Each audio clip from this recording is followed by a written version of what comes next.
अस्सलाम वालेकुम ख़वातीन और हज़रात, आप सबको खुशामदीद। आज की स्पेशल पाकिस्तान जिंदाबाद की ट्रांसमिशन जो सवा टीवी में हमने मुनक़िद की, एक बहुत ही तारीखी मौका जिसको हमारा पूरा मीडिया, हमारा पूरा मुल्क, हमारा सोशल मीडिया सेलिब्रेट कर रहा है। तो हमने सोचा कि हम भी अपनी थोड़ी सी कंट्रीब्यूशन इसके अंदर ज़रूर डालेंगे और डालनी चाहिए हमें। और इसके लिए हमने आप सबको मदऊ किया, आप सबको मदऊ किया। और हमारे बहुत ही स्पेशल मेहमान भी यहाँ हमारे साथ मौजूद हैं। उनका मैं तारुफ वैसे तो बनता नहीं है क्योंकि सब चेहरे ही जाने माने हैं, लेकिन हस्बे तौफीक और हस्बे ज़ायका हमें कुछ चीज़ें निभानी पड़ती हैं। मोहतरमा सारा रज़ा सबसे पहले हमारी ज़बरदस्त सिंगर,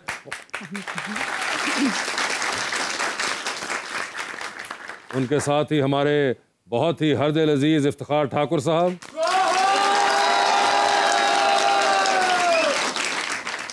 और आप सब ने भी जैसा कि सुना और पिछले एक आध हफ्ते में हमने ख़ास तौर पे इनको बहुत सुना है और इनकी आवाज़ गूंजती रही है पाकिस्तान के टीवी चैनल्स पे, जनाब साहिर अली बग्गा। और हमारे आइकॉन जो कि फिर से एक बार गानों के साथ लबरेज होकर हमारे पे टूट पड़े हैं, Abrarul Haq sahab. And last but not the least our Star TV anchor जनाब नदीम मलिक साहब। खास तौर पे नदीम साहब इस्लामाबाद से तशरीफ़ लाए हमारी आज की इस ट्रांसमिशन के लिए। नदीम साहब, बात मैं सबसे पहले आपसे स्टार्ट करूंगा क्योंकि out of all of us आप सबसे ज़्यादा ग्राउंड पे रहे और फ्रॉम डे वन या इवन बिफोर डे वन आप इस चीज़ को फॉलो कर रहे थे। आप मुझे बताएं कि आपका एक्सपीरियंस, ये जो सारा आपने देखा, ये क्या ऐसा था कि जो आपने इससे पहले अपनी जर्नलिस्टिक करियर में देखा हो पाकिस्तान के मुतालिक से? जो 65 और 71 में जो कुछ हुआ था वो तो हमने पढ़ा या ज़्यादा देखा नहीं है। 71 में भी बहुत छोटे थे इसलिए पता नहीं है कि क्या कुछ था, लेकिन अभी जो जज्बा था वो मैंने यकीन नहीं कर सकता कि लोगों पे सड़कों से जाके बात करते थे। या हम ये फ़तह जिसको कामयाबी का जिसका जश्न मना रहे हैं, ये इन 25 करोड़ लोगों की फ़तह है, उसके जज्बे की फ़तह है जिसने दुश्मन को घुटने टेकने पे मजबूर कर दिया। और हमारी फ़ौज के वो जो जवान थे उसमें अपनी तवानाई और हिम्मत तो थी, लेकिन ये जो पीछे 25 करोड़ लोगों की तवानाई थी ना, उसने उसको 100 गुना और ज़्यादा तवाना और मजबूत बना दिया था। और वो हमें झलक लाहौर की सड़कों पे नज़र आती थी। नारोवाल में वो फ्रंट लाइन पे 10 मीटर 15 मीटर दूर आमने सामने खड़े हैं, eyeball to eyeball है। उस लड़के की आंखों में वो जो चमक थी और उसके हाथों में वो जो बंदूक लेके वो खड़ा हुआ, जम के खड़ा हुआ था, वो नज़र आता था कि इसमें वो ज़रा सी भी लर्जिश नहीं है, मजबूती है, जज्बा है। और ये लाहौर में तो वो जिस दिन ये ड्रोन गिरे हैं तो ड्रोन गिर के कोई धमाका हो तो लोग डर के भाग जाते हैं। वो नीचे खड़े हुए पाकिस्तान जिंदाबाद के नारे लगा रहे थे। मैं वहाँ गया हूँ कवरेज के लिए। दिल उनका ये था कि हम अगला नारा लगाएं और बॉर्डर की तरफ चल पड़े। तो ये टिपिकल पाकिस्तानी स्टाइल है। तो जैसे ही जब भी कभी भी अल्लाह ना करे ऐसी सूरत हाल हो, पाकिस्तान पे जब भी चैलेंज आएगा तो ये कौम 10 लाख की फ़ौज नहीं है, 25 करोड़ की फ़ौज है। और ये 25 करोड़ पाकिस्तान के दिफा के लिए जान पहले कुर्बान करेगी, सोचेगी बाद में। और जैसा कि नदीम साहब ने कहा कि ये पाकिस्तानी कौम का स्टाइल है, अबरार साहब आपने भी अपने स्टाइल के अंदर उनको कुछ कहा है अपने एक नए गाने की सूरत में। ज़रा मुझे बताएंगे इस गाने के बारे में? मेरा ख्याल है ये वाला माइक भी लगा। हाँ लगाओ। गाना मैंने, आपको पता मेरे से फिर रहा नहीं जाता क्योंकि मैं भी एक टिपिकल पाकिस्तानी हूँ। तो मैंने वो एक गाना लिखा है और थोड़ी देर में मेरा ख्याल है मैं सुनाऊंगा भी। बग्गा साहब मुझे एक बात बताइए, ये जो आप एकदम धुनें निकाल लेते हैं, ये क्या आपने कोई अलग से फोल्डर रखा हुआ है जो पाकिस्तान के नाम से, और आप उसको क्लिक करते हैं और एक खजाना निकलता है उसमें से धुनों का? सर ये बस खुदादा टैलेंट है जिसने इफ्तिखार ठाकुर भी बनाया है। इसी टैलेंट का नाम इफ्तिखार ठाकुर, इसी टैलेंट का नाम इब्रारुल हक। नहीं मगर ये इसी टैलेंट का नाम हर मौके पे निकालते हैं आप। भूल गए आप हर मौके पे माशाल्लाह निकाल लेते हैं। अल्हम्दुलिल्लाह। मैं जो ये समझता हूँ कि मुझे ये बड़ा मलांग आदमी है बग्गा। मैंने इसके साथ बहुत अरसा काम किया है, इसको खुद भी नहीं पता कि कितना अच्छा इंसान है। मैंने इसके दफ्तर में ऐसे लोगों को काम करते हुए देखा, मैंने कहा तेरे पास ऑलरेडी चाय लाने वाला तो है, तूने 2 और रख लिए हैं, वो क्या करते हैं? तो मुझे कहते हैं इब्रार भाई इनको ज़रूरत थी, असल में इनके पास कोई काम नहीं था तो मैं इनको थोड़े बहुत पैसे दे देता हूँ। ये बड़ी पुरानी बात है, 10-15 साल पहले से।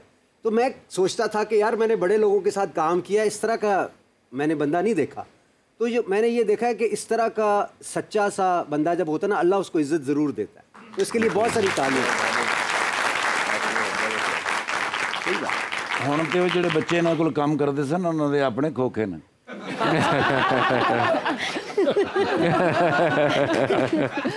ठाकुर साहब बाज आ जाएं आप, आज तो कम से कम बाज आ जाए। 12 साल पहले की वो कह रहे बात।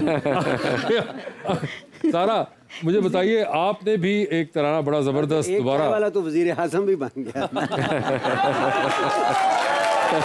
अबरार साहब बाज आइए, हमने बड़े अच्छे तरीके से पेश आए हैं। पूरे 8-10 दिन पाकिस्तानी मीडिया ने बहुत जिम्मेदारी का सबूत दिया है। आप ये चुटकुले ना लगाइए बीच में। देखिए अब चुटकुलों का टाइम आ गया है, अल्हम्दुलिल्लाह। जरूरत है। जी सारा, आई वाज सेइंग कि आपने एक तराना दोबारा बड़ी ज़बरदस्त तरीके से गाया हुआ है, क्या ख्याल है अगर इस मौके की मुनासबत से? बिल्कुल, हम अपनी पाक फ़ौज को, पाकिस्तान एयर फोर्स को, आर्मी को, नेवी को, सबको सलाम कहते हैं। और इनफैक्ट हमारा मीडिया भी, जिन्होंने बहुत रिस्पॉन्सिबिलिटी का मुजाहरा किया थ्रू आउट, तो आई फील कि हमारा एक गीत क्या, हमारे सारे सुर ही डेडिकेटेड हैं for my country, for the soldiers.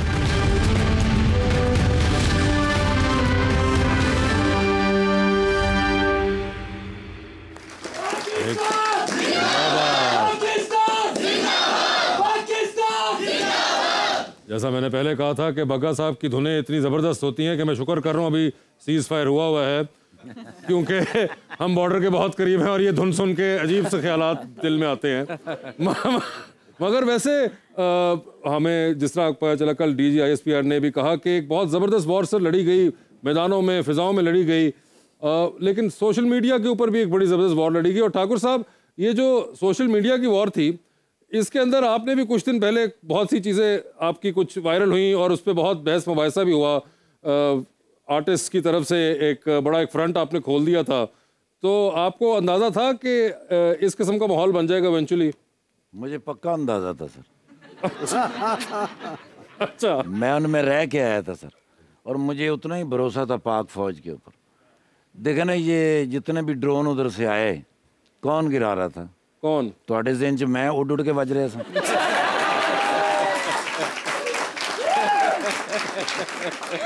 Of course Pakistan की आर्मी थी। वैसे अगर आप खड़े हो जाते ना सर नहीं हिलने देते। अगर ये खड़े हो जाते वहाँ, तो ड्रोन्स ने शर्म के साथ मार जाना था इनको देख। और ऐसा हुआ भी। क्या मतलब? मैंने ड्रोन को देखा। अच्छा, उसने मुझे देखा। और दोनों ने एक दूसरे को ऐसे ऐसे भी किया। वो शर्म से वापस हो गए। नहीं, लेकिन आपने पिछले दिनों एक शेर भी पढ़ा था जो कि बहुत उस वायरल हुआ। हाँ जी, हाँ जी। वो आपको शेर याद है जो आपने पढ़ा था? वो तो सारी जिंदगी ना वो भूलेंगे ना मैं। अगर वो आप दोहरा दें, अवाम इतनी। फिजाओं से आओगे तो हवाओं में उड़ा दिए जाओ, पानियों से आओगे तो डबो दिए जाओगे, और जमीन से आओगे तो जमीन बोझ कर दिए जाओगे।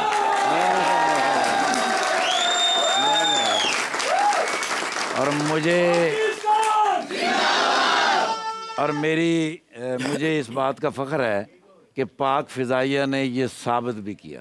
बिल्कुल, और क्या कमाल साबित किया नदीम साहब। जिस किस्म की जो बहुत एक इंटरनेशनल मीडिया के अंदर भी एक बात अलग कि जी वो किसने क्या किया, और वो तो एक चल ही रही है, और पाकिस्तानी और एक मुकाबला चल रहा है फैंस का। लेकिन जो एक इंटरेस्टिंग बात है, कहते हैं कि एक नई जदीद वॉरफेयर और न्यू स्टाइल इंट्रोड्यूस कराया गया है, एक नया ट्रेंड इंट्रोड्यूस कराया गया है। जिस तरह के ये तमाम मामला पाकिस्तान ने जब ऑपरेशन शुरू किया तो ये हुआ, तो उस पर एक बड़ी वेस्टर्न वर्ल्ड के अंदर हो रही है बहस कि ये किस तरह से वॉर टैक्टिक्स यूज़ किए गए हैं। अच्छा, एक हिस्ट्री भी है पाकिस्तान और इंडिया की एयरफोर्स के हवाले से। MM आलम से आप आगाज़ कर लें, फिर अभिनंदन के वाक़े से जोड़ लें, अभी आ जाएं तो अभी बिल्कुल एक नई दुनिया है, मॉडर्न वॉरफेयर है, जिसमें आपकी वो AI टूल्स यूज़ होते हैं, आपके वो जो एवियोनिक्स है उनकी क्वालिटी बहुत डिफरेंट है। और राफेल लेने के बाद इंडिया का ख्याल ये था कि हमने पाकिस्तान के ऊपर बर्तरी हासिल कर ली है। तादाद में भी ज़्यादा थे और उनके पास मोस्ट जो वो मॉडर्न जहाज़ था वो भी दस्तयाब था। वेस्टर्न वर्ल्ड के लिए वो उनका एक ऐसा था कि दुनिया को वो पेश करते थे कि इससे ज़्यादा जदीद फाइटर जेट किसी के पास है नहीं है। लेकिन उसी राफेल को एक पाकिस्तान और चाइना के इश्तराक से तैयार करदा जहाज़ JF-17 ने, और जो हमने चाइना से J-10 लिया है उसके अंदर भी पाकिस्तान के इनपुट शामिल है। उन 2 जहाज़ों ने ऐसे मार गिराया कि अब उसकी वक़्त दुनिया में यह है कि आज 18% उसके शेयर इंटरनेशनल मार्केट में गिरे हैं। तो मेरे ख्याल में चाइनीज़ तो पूरी जो डिफेंस इंडस्ट्री है, पाकिस्तान को उसको दरख्वास्त करनी चाहिए कि आप हमारे जो है ना वो गुडविल एम्बेसडर बन जाएं, दुनिया में जहाँ जाएंगे आप हमारी पहचान करेंगे। लेकिन वैसे मेरे ख्याल में गुडविल एम्बेसडर्स तो हमारे पायलट्स होंगे ना, बिल्कुल, जिन्होंने वो जहाज उड़ा के, तो जैसे गुडविल एम्बेसडर्स की बड़ी बड़ी फीस होती है। अब अगर 20%, 25% उनके शेयर्स ऊपर 20% ऊपर गए, आज 18% राफेल के गिरे और उसके चाइनीज के ऊपर, चाइनीज के 20% ऊपर गए थे। तो अब मेरा ख्याल है वैसे परसेंटेज तो पाकिस्तान के बीच में से बनती है, अगो उन्होंने दी मर्जी है। अबरार साहब आपने भी एक गाना, इंसिडेंट्स हैं इसके ऊपर वासे। एक जो S-400 सिस्टम है उनका, जो रशियन सिस्टम है, उसकी दुनिया में अभी तक तबाही की कोई मिसाल नहीं है। वो पहली मिसाल है जो अभी कायम हुई है। और 2 बैटरीज उसकी, वो JF-17 है जो प्योरली पाकिस्तान मेड है, कामरा में तैयार किया गया जहाज़ है। उन्होंने 2 बैटरीज उसकी तबाह की हैं S-400 की, और वो भी इसी एयरफोर्स का और इसी की महारत का कमाल है। इसमें मेरे ख्याल में जहाज़ ही सिर्फ रिक्वायर्ड नहीं है, वो दिमाग जो वो सोच है और वो मंसूबा है जिसके साथ और जज्बे के साथ वो जाते हैं, वो सारी चीज़ें जब यकजा होती हैं तो फिर वो हथियार काम आता है, नहीं तो वो हथियार भी काम नहीं आता। नहीं बिल्कुल, नो डाउट अबाउट दैट।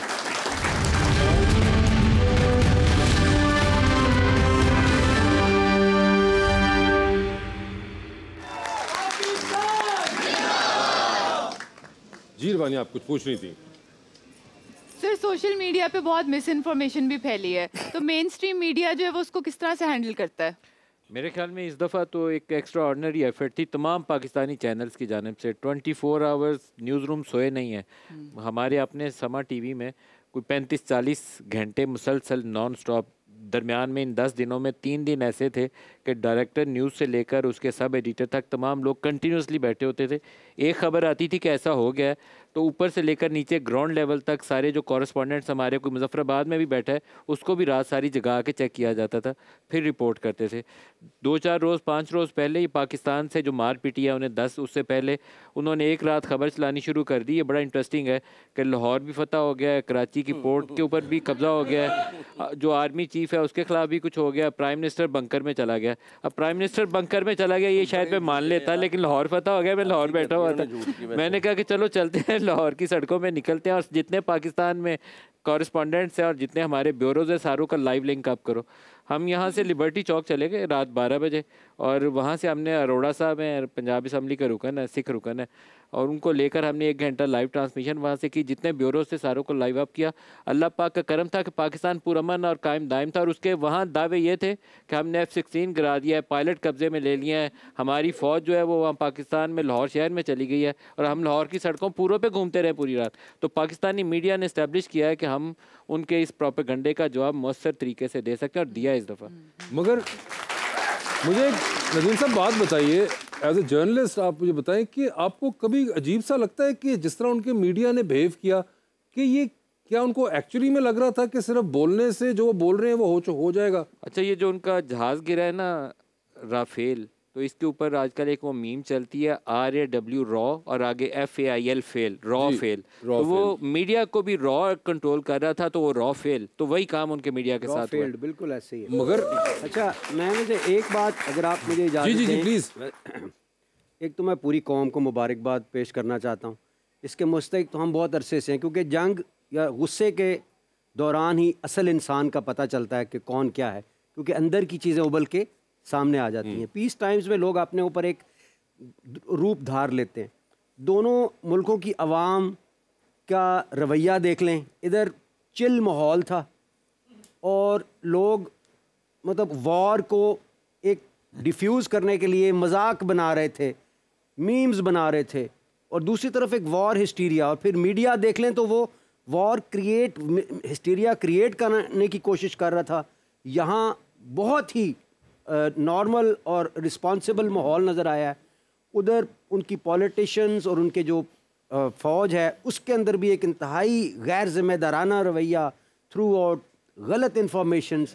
इधर उन्होंने उतनी ही इंफॉर्मेशन दी है जो बिल्कुल 100% सच है, जिसको एक सपोर्ट एविडेंस के साथ किया जा, यानी कैरेक्टर भी नज़र आया, ह्यूमिलिटी भी नज़र आई है, और उसके ऊपर समझ लें कि सच भी नज़र आया। अच्छा, एक बुनियादी फ़र्क जो है और भी इंडिया ने जब पाकिस्तानी इलाकों पे वो अटैक किया है तो उन्होंने मसाजिद पे ऊपर अटैक किया है, उसमें हमारे बच्चे शहीद हुए हैं, हमारी औरतें शहीद हुई हैं। पाकिस्तान की तरफ से हमारे मीडिया का, हमारे पॉलिटिशियंस का, इवन हमारी फ़ौज का किसी का बयानिया ये नहीं था कि हम जाएंगे तो जाके उनके मंदिर उड़ा देंगे, उनके बच्चों को नहीं छोड़ेंगे। हमारा बयानिया ये था कि मिनिमम पॉसिबल कैजुअलिटीज़ के साथ उनके मिलिट्री टारगेट्स को हिट करेंगे। मैं यहाँ रोड्स के ऊपर खड़ा होकर इवन बॉर्डर के ऊपर जाके प्रोग्राम करता था तो मैं कहता था पाकिस्तानी फ़ौज को जवाब देना है, उन्होंने हमारे इंटरनेशनल बॉर्डर की वायलेशन की है, मुरीद के आए हैं, बहावलपुर आए हैं, लेकिन जवाब ऐसा होना चाहिए कि उनके एक सिविलियन को खरोच ना आए, उनके मिलिट्री टारगेट्स डिस्ट्रॉय करें जहाँ से हमला हुआ है। तो ये फ़र्क था पाकिस्तान और इंडिया में और वो कायम रहेगा आइंदा भी। बिल्कुल इब्रार भाई। मुझे ये भी चीज़ नहीं समझ आती, लोगों के नौजवान लड़के ख़राब होते हैं, उनका बुज़ुर्ग ख़राब है, मतलब उनका जो और फिर यकीन करें इस हद तक कि मतलब और हिस्टीरिया के अंदर नहीं मैं लड़ना है, मैनू नहीं पता, मैं लड़ना है। जो लोग इधर समझाया उन्होंने बाबा जी ने, ਤੁਹਾਡੀ उम्र नहीं औकात नहीं, मैनू नहीं पता, मैं लड़ना है। तो वो एक दुख होता है कि एक ऐसा रवैया, और फिर उसने क्योंकि ना उसकी औलाद है ना उसको पता है कि किसी की औलाद फौत होती है तो कैसी फीलिंग्स होती हैं। बच्चे यहाँ भी फौत हुए, 7 साल का बच्चा, वहाँ भी एक औरत मैंने रोती हुई देखी है, मैं उसकी भी तकलीफ़ है क्योंकि हम इंसान है ना, तो इधर भी तकलीफ़ है। लेकिन मेरे ख्याल में कि एक बग़ैर बच्चों वाला बंदा कभी वज़ीर आज़म नहीं होना चाहिए किसी मुल्क का। ये अगर कभी टाइम मिला ना तो सारी इंडियन जनता को सोचना चाहिए कि उनको आपके बच्चों का तो फिक्र हो नहीं सकता, वो तो RSS के नज़रिए के ऊपर चल रहा है कि जिसकी अपनी हेजमनी कायम करनी है किसी भी तरह से। सो करनी तो उन्होंने अपनी मर्जी है, लेकिन एक बहुत बड़ा साइकोलॉजिकल आज तो बात ਤੁਹਾਡੀ ਮਰਨ ਗਏ ਹੁਣ।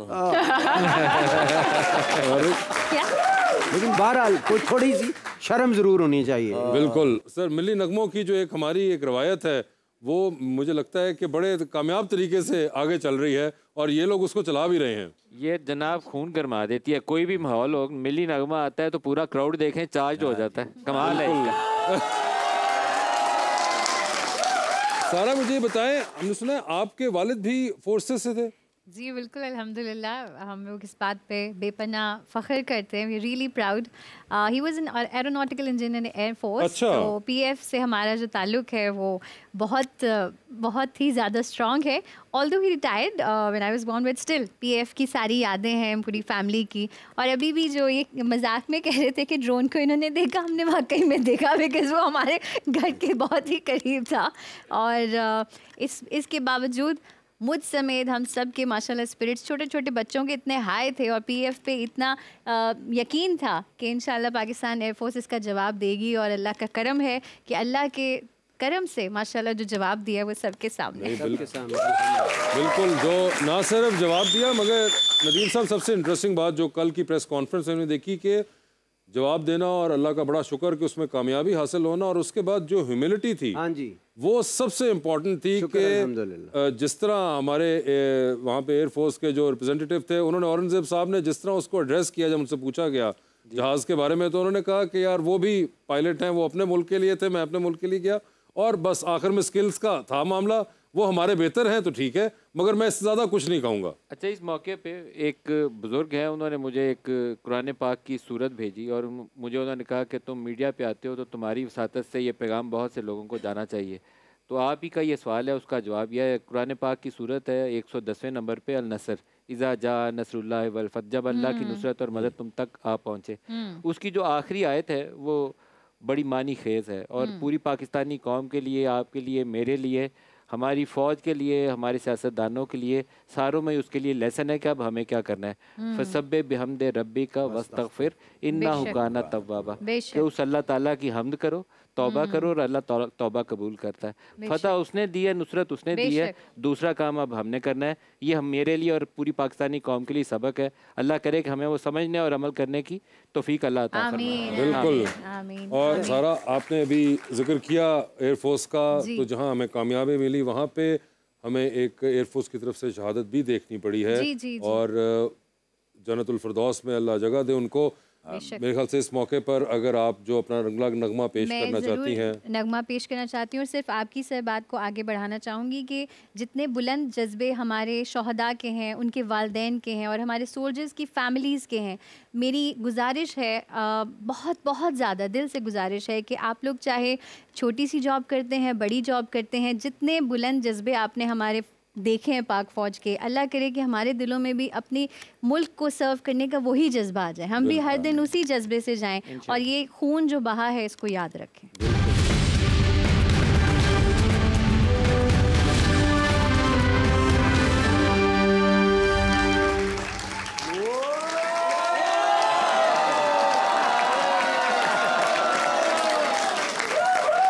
देखिए जी फिर नरेंद्र मोदी, क्या नरेंद्र मोदी नरेंद्र नहीं हो गया कि नहीं सरेंडर मोदी।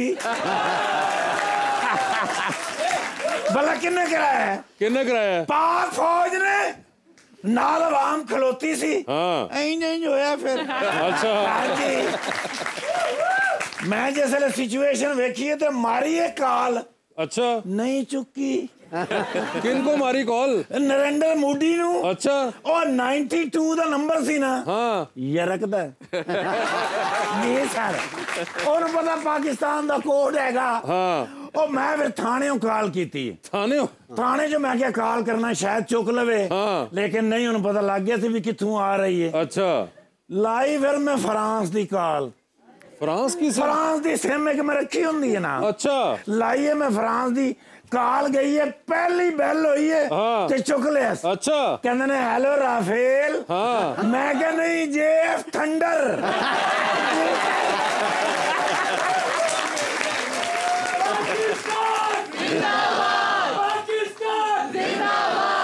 ਜਿਸਲੇ ਮੈਂ ਨਾਂ ਲਿਆ ਨਾ JF ਥੰਡਰ ਦਾ, ਹਾਂ। ਮੈਨੂੰ ਇਧਰੋਂ ਮਹਿਸੂਸ ਹੋਇਆ ਹਲਕਾ ਜਿਹਾ ਇੰਜ ਹੋਇਆ। अच्छा ਮੈਂ ਕਿਹਾ ਨਾਮ ਤਾਂ ਸੁਨਾ ਹੋਗਾ। ਕਹਿੰਦਾ ਆਵਾਜ਼ ਵੀ ਸੁਣੀ ਹੈ। ਮੈਂ ਕਿਹਾ ਪੁੱਤਰ ਇਸ ਤਰ੍ਹਾਂ ਦੀਆਂ ਆਵਾਜ਼ਾਂ ਆਉਣਗੀਆਂ ਜੇ ਛੇੜਖਾਨੀ ਕਰੋਗੇ ਤੇ। ਜੀ ਸਰ। ਮੈਂ ਫਿਰ ਹਲਕਾ ਹਲਕਾ ਨੂੰ ਦੱਸੀ ਰੱਖਿਆ, ਮੈਂ ਕਿਹਾ ਧਿਆਨ ਕਰੀ। ਮੈਂ ਕਿਹਾ ਜੇ ਤਬੀਅਤ ਠੀਕ ਹੋ ਗਈ ਹੋਵੇ ਤੇ ਓਕੇ, ਵਰਨਾ ਮੈਂ ਕਿਹਾ ਫਤਿਹ ਬਾਕੀ ਵੀ ਰੈਡੀ ਪਏ ਨੇ। ਮੈਂ ਕਿਹਾ 2-4 ਕੈਪਸੂਲ ਹੋ ਜਾਣ। ਕਹਿੰਦਾ ਨਹੀਂ ਸੀਜ਼ ਫਾਇਰ, ਸੀਜ਼ ਫਾਇਰ। ਮੈਂ ਕਿਹਾ ਸੀਜ਼ ਫਾਇਰ ਦੇ ਬਾਰੇ ਮੈਨੂੰ ਸਾਰਾ ਪਤਾ ਲੱਗ ਗਿਆ ਹੈ। ਚਾਚੇ ਟਰੰਪ ਨੇ ਮੈਨੂੰ ਦੱਸਿਆ ਸੀ। अच्छा ਮੈਂ ਕਿਹਾ ਮੈਨੂੰ ਸਾਰੀਆਂ ਗੱਲਾਂ ਦਾ ਪਤਾ ਲੱਗ ਗਿਆ ਹੈ। ਹੁਣ ਸੋਸ਼ਲ ਮੀਡੀਆ ਤੇ ਜੋ ਮਰਜ਼ੀ ਕਹੀ ਜਾਓ। ਮੈਂ ਕਿਹਾ ਲਾਸਟ ਟਾਈਮ ਮੇਰਾ ਆਪਣਾ ਬੈਲੈਂਸ ਮੁੱਕਣ ਵਾਲਾ ਸੀ। ਮੈਂ ਕਿਹਾ ਹੁਣ ਆਖਰੀ ਗੱਲ ਤੇਰੇ ਨਾਲ ਕਰਨੇ ਆ। ਮੈਂ ਕਿਹਾ ਸੋਹਣਿਆ ਫਿਲਮਾਂ ਦੇ ਵਿੱਚ ਜੰਗ ਲੜਨਾ ਤੇ ਫਿਜ਼ੀਕਲੀ ਜੰਗ ਲੜਨਾ ਅਲੱਗ-ਅਲੱਗ ਥਿਊਰੀ ਹੈ। बिल्कुल ਯੈਸ। ਤੇ ਮੈਂ ਕਿਹਾ ਸ਼ੇਰ ਜਵਾਨਾਂ ਦਾ ਕੰਮ ਹੈ। ਅੱਜ ਯਾਰ ਬੜੀ ਮੈਨੂੰ ਖੁਸ਼ੀ ਹੋ ਰਹੀ ਹੈ। ਮੈਂ ਲੱਗ ਰਿਹਾ ਅੱਜ ਸਾਹਿਬ ਵਾਪਸ ਆ ਜਾਏ। अरे यार नदीम मलिक है वो। ਉਹ ਨਦੀਮ ਮਰਜੈਸ। ਮੈਂ ਬੜੀਆਂ ਫਿਲਮਾਂ ਵੇਖੀਆਂ ਨੇ ਯਾਰ ਇਹਨਾਂ ਦੀਆਂ। फिल्मा देखी? ਨਦੀਮ ਸਾਹਿਬ ਦਾ ਮੈਂ ਫੈਨ ਆ। ਅਰੇ ਮੈਂ ਸਾਰੀਆਂ ਸ਼ਬਨਮ ਨਾਲ ਜਿਸਲੇ ਗਾਣਾ ਕਰਦੇ ਨੇ ਨਾ। अरे ये वो वाले ये वो वाले नहीं है। ਉਹੀ ਮੈਂ ਕਹਿ ਰਿਹਾ ਵੀ ਉਹ ਨਹੀਂ ਲੱਗ ਰਿਹਾ ਮੈਨੂੰ। हाँ ਨਦੀਮ ਬੇਗ ਸਾਹਿਬ ਨਹੀਂ ਹੈ। नहीं ਇਹ ਨਦੀਮ ਸਾਹਿਬ ਮੈਂ ਵੇਖਿਆ ਨੇ ਟੀਵੀ ਤੇ ਕੋਈ ਪ੍ਰੋਗਰਾਮ ਕਰਦੇ ਨੇ। जी ਓ ਨੋ ਯਾਰ ਕਮਾਲ ਬੰਦੇ ਹੋ ਨੇ ਈਮਾਨ ਹੈ ਨਾ। ਹਕੀਕਤ ਮੈਨੂੰ ਦੱਸਾਂ, ਮੈਂ ਸਮਝ ਨਹੀਂ ਬਰਾਰੋ ਲੱਗ ਸਭ ਦਾ ਫੈਨ ਆ। अच्छा ਮੈਂ ਹਲਕਾ ਜਿਹਾ ਉਧਰੋਂ ਆਉਣਾ ਚਾਹੁੰਦਾ ਸੀ। अच्छा यार ईमान से भाई पाकिस्तान दे विच बड़े बड़े मैं जंगजू और बहादुर गुलकार वेखे ने, लेकिन इबरार साहब दी क्या बात। अच्छा आ जेड़ा नवा तराना इन्हां दा आया है, माय गॉड मेरा दिल करदा है मैं पिस्तौल दे विच वड़ के परा निकल जा। ये साहब ईमान से और बग्गा साहब दी अजमत नु सलाम। मैं मलका तरन्नुम नूर जहां साहबा अल्लाह पाक उन्होंने जन्नतुल फिरदौस अता फरमाए। भाई मेरे प्यो दादे उन्होंने फैन सन, बिल्कुल, ते मैं भी फैन सा, बिल्कुल, लेकिन उन्होंने जान तो बाद ऐस मेरी बेटी ने ऐसी उन्होंने याद कराई है। भाई मैं सलाम करना है मां बाप ने, बिल्कुल, पाकिस्तान की मुहब्बत ते जान जाने मैं पाक फौज नूं सलूट पेश करना चाहना सर कि भाई ऐसी अजीम फौज दुनिया दे विच इस वेले नंबर 1 है। बिल्कुल है, पहले भी सी पता होने लगा।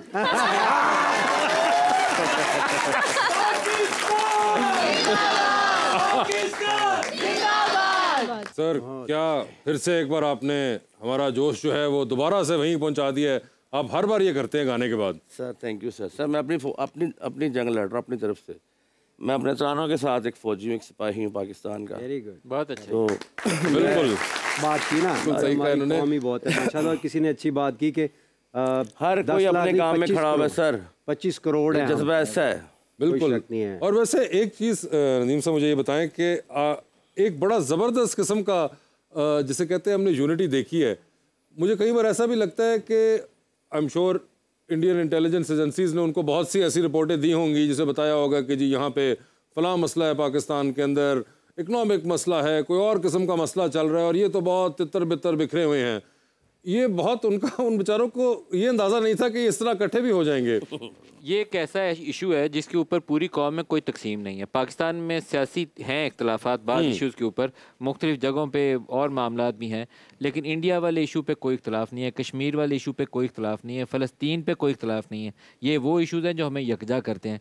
कश्मीर से, इंडिया से जिस दिन आपको एक चैलेंज आता है, आपको कोई एक मुखालफाना आवाज़ पूरे पाकिस्तान के 25 करोड़ लोगों में से वो सुनाई नहीं देगी। उस दिन एक ही आवाज़ होती है कि पाकिस्तान सबसे पहले, पाकिस्तान के लिए आगे जाना है। तो आप कुर्बानियों को भी अभी जिक्र कर रहे थे, आपने भी जिक्र किया, इन्होंने भी जिक्र किया कि इश्क है पाकिस्तान। यहाँ हम जब ये कवरेज कर रहे थे तो मेजर अजीज़ भट्टी शहीद निशान हैदर, उनकी कहानियाँ हम सब ने पढ़ी हैं और वो जाके आप उनकी यादगार पे जाएं तो एक दफ़ा दोबारा आपके दिल में एहसास होता है। लेकिन इसी कवरेज के दौरान जब हम आपके इलाके में नारवाल के करीब जसड़ पे गए तो वहाँ एक नाइक अब्दुल अजीज़, उनकी शहादत वहाँ हुई थी 65 में, 12 सितंबर 1965 में। एक पुल है बना हुआ जहाँ से उनका आर्मर्ड कैरियर्स वगैरह ये टैंक वैंक गुजरने की कोशिश कर रहे थे, तो वहाँ हमारे चंद एक सिपाही थे, तो पीछे से उनको इब्तदाई मैसेज किया गया कि आपने हर सूरत इसको रोकना है, चाहे पुल तबाह करना पड़े पुल तबाह कर दें।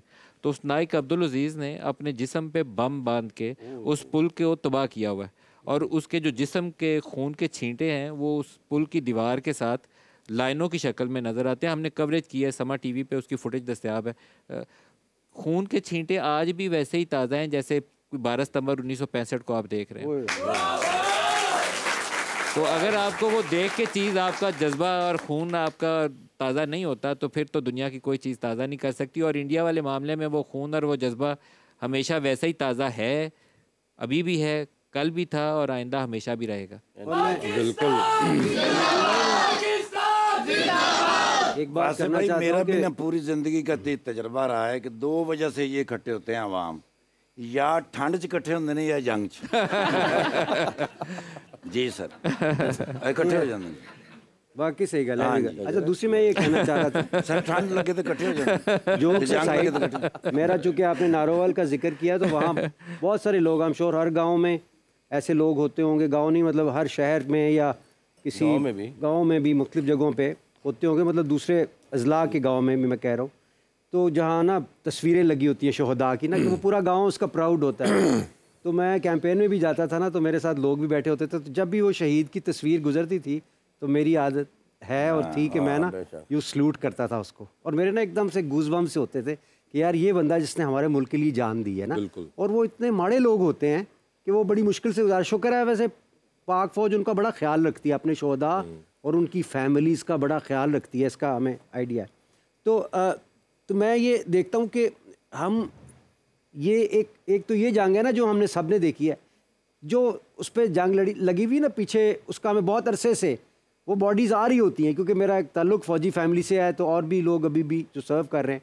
तो बताने का मकसद यह है कि एक मुस्तकिल जंग जो वेस्टर्न बॉर्डर पे भी है, तो एक कॉन्टीन्यूस आ रही होती हैं बॉडीज़ और चल रही होती हैं। तो हमें ये ज़हन में रखना चाहिए कि जो लोग जाने दे रहे हैं मुल्क के लिए, यकीनन वो वैल्यूज़ वाले हैं, और शोहदा का और उनकी फैमिलीज़ का बहुत हमें ख्याल रखना चाहिए, और उनके लिए दुआ, जैसे अभी ब्रेक में मैंने कहा था, वो ज़रूर कर दे जो टीवी पे लोग देख रहे हैं। एक बार अल्हम्दुलिल्लाह और 3 दफ़ा कुल शरीफ पढ़ के, तो एक काम की बात, ज़रा हम सब काम की बातें कर रहे हैं, लेकिन इस एंगल से भी हम नहीं बिल्कुल करना चाहिए। और जैसा हम अपने शो के इख्तिताम की तरफ चल रहे हैं, मैं आप सबका शुक्रिया अदा करना चाहूँगा, और अपनी पाकिस्तानी अवाम का, पाकिस्तानी अफवाज का, और सिर्फ एक छोटा सा पैगाम जो कि हम हिंदुस्तान को बार बार ये पिछले कुछ दिनों से दे रहे हैं कि हम एक अमन पसंद कौम हैं। हमें इंसानी जानों के ज़िया पर कहीं पे भी हो दुनिया में बहुत अफसोस होता है, क्योंकि हम कितना भुगत रहे हैं इस दहशतगर्दी को, ये हम ही जानते हैं, और आज से नहीं पिछले बहुत से सालों से जानते हैं। आप भी अमन से रहें और हमें भी अमन से रहने दें। आप लोग तरक्की करें, आप लोग जितनी तरक्की कर सकते हैं करें, मगर हमारे साथ ये ना करें कि हमें आपको जवाब देना पड़े, क्योंकि जब हम जवाब देते हैं तो वो इस किस्म का ही होता है। और एक चीज़ आपको आप ही की बॉलीवुड लैंग्वेज में बताना चाहूँगा। एक वक्त फिल्म थी आप लोगों की, और उसमें एक बड़ा मशहूर डायलॉग था जो आपके राजकुमार साहब ने बोला था, जो लोग शीशे के घरों में रहते हैं वो दूसरों पर पत्थर नहीं मारते। सर बिल्कुल जी। और दूसरा ये है कि अभी तो हमने वार नहीं किया, प्यार किया है। पता चले वो कहें यार हमें वार से नहीं आपके प्यार से डर लगता है।